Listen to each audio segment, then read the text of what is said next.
Did you know that Pixar made something that changed the VFX and animation industry forever? And it is free, so everyone can use it. It exists in all 3D software, by the way, including Blender. It is similar to file formats like Alembic or FBX, but not quite, because it is much more than that. This thing is called USD, and it basically became the glue that holds everything together. But how does it do that? And why it made other formats less important than they actually were? Before we continue, let me take a moment and tell you about Arc Interiors from Evermotion. If you do a lot of architectural visualization in Blender, Evermotion offers top-of-the-line production-ready asset packs for almost every need. These assets can save a huge amount of time and a lot of headaches. If you've never heard of Evermotion Arc series before, it is essentially a full asset pack series. It is aimed specifically for ArchViz artists, but anyone can use them. For Blender, the asset packs are prepared for cycles, and they are meant to work out of the box. The ones I'm gonna highlight here are Arc Models Volume 229, which is a collection of high-quality, European-style building models, and Arc Interiors Volume 33, which focuses on modern office spaces. Volume 33 includes complete interior scenes with desks, printers, tables, chairs, drop ceilings, and so much more. Full collections are available on Superhive as well as Evermotion.org. So if you're an architect, an ArchViz artist, or someone in need of high-quality assets, head to the link in the description to check out the full details. And if you want to try things out, you can grab free samples of Evermotion asset packs directly from Evermotion.org. And now, back to the video. The reality is, before USD, making an animated film or a VFX shot often meant dealing with a mess of incompatible 3D formats and clunky pipeline hacks. The problem stems from the fact that every major tool had its own way of describing a scene, so moving assets between software was kinda painful. So artists jokingly refer to this export-import hell, constantly exporting from one software and importing to the next, often with broken or missing data along the way.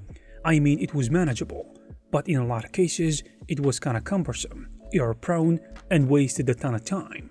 Worse, the workflow was usually one-directional, so early departments often lacked context of the final scene, since only the later stages can see the whole picture. Before USD showed up, most DCC software or 3D software lived in export and import hell. You'll probably know this, but FBX was the go-to for rigs, cameras, and animation, while Alembic handled heavy geometry caches, especially in the VFX industry. But both were very transactional formats. You export, you send, you import, then you pray nothing breaks. FBX especially was fragile across versions and different software, and Alembic was basically dumb, but it is really fast. Also great for playback, but terrible for iteration. Once USD entered the scene, it quietly exposed how limiting that workflow was, and artists were asking, why am I breaking everything down just to move data between tools? Well, USD flipped this mindset from file delivery to live scene composition. So instead of replacing FBX and Alembic overnight, it slowly pushed them into narrower roles. FBX became mostly about legacy pipelines, motion capture, and engine handoff. Alembic stayed king for raw simulation caches and high-density geometry playback, but USD took over the glue layer, from layout, look dev, lighting, shot assembly, and so on. You know, the places where iteration matters most. And once artists got used to referencing, layering, and non-destructive overrides, going back to constant exports, felt like ancient. FBX and Alembic didn't die, actually far from it, but USD just made it obvious they were never meant to run an entire modern pipeline. Now let's go back to the start and where this actually came from. Pixar felt this pain early on, and decided to solve it by developing what they called Unified Scene Description System. After decades of internal research and development, evolving through multiple in-house pipelines, they created Scene Universal Description, or USD, and made it the core of their 3D pipeline. This might not sound too important, but for professionals, the impact was huge. USD became the forefront of Pixar workflow and transformed the film production pipeline into what it is today, because as you know, they work on the biggest animation projects that take years and hundreds of artists to get the job done, so you can only imagine the complexity of their work and all the moving parts. And here is the interesting thing. It allowed every department to collaborate seamlessly in a non-destructive way, meaning teams could use the best tool for each task without stepping on each other's toes. So Pixar managed insanely complex scenes with USD.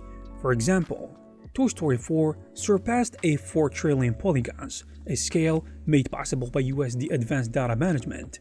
To put it lightly, USD turned Pixar pipeline into a predictable and nice collaborative environment, so artists spend more time on being creative, rather than transforming formats from one software to the other, and praying that it will not break.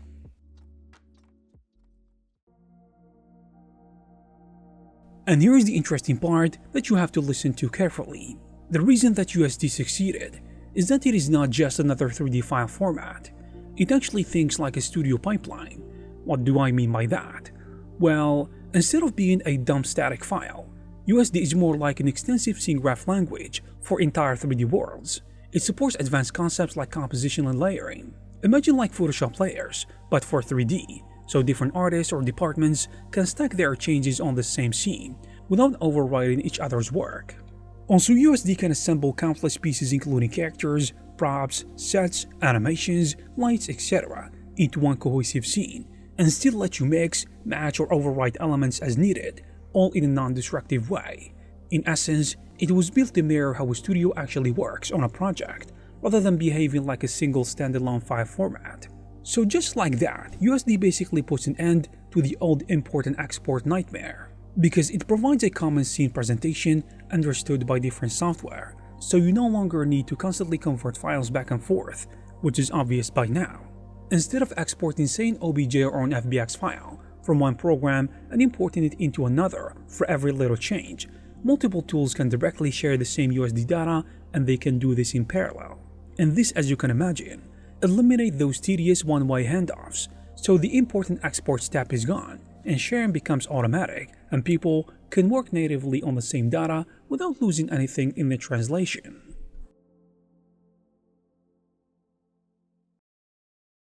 Since Pixar open-sourced USD back in 2016, which is like 10 years ago, it has quietly become the de facto industry standard for 3D data exchange. And here is the funny thing. Pretty much every major VFX and animation studio jumped on board immediately. Software vendors followed suit too, and I would say they did this really fast. And today, many industry standard tools like Maya, Houdini, Blender, Nuke, and more all support USD, making it much easier to swap assets between software in addition to different pipelines. To be honest, everyone was eager for this solution, so this widespread adoption happened without much fanfare. It spread steadily behind the scenes, and now USD has spread beyond the film industry itself, and the number of products compatible with it keep growing year after year. Right now it is like a necessity. Any new tool hoping to be used professionally actually is required to use USD, because it is a must.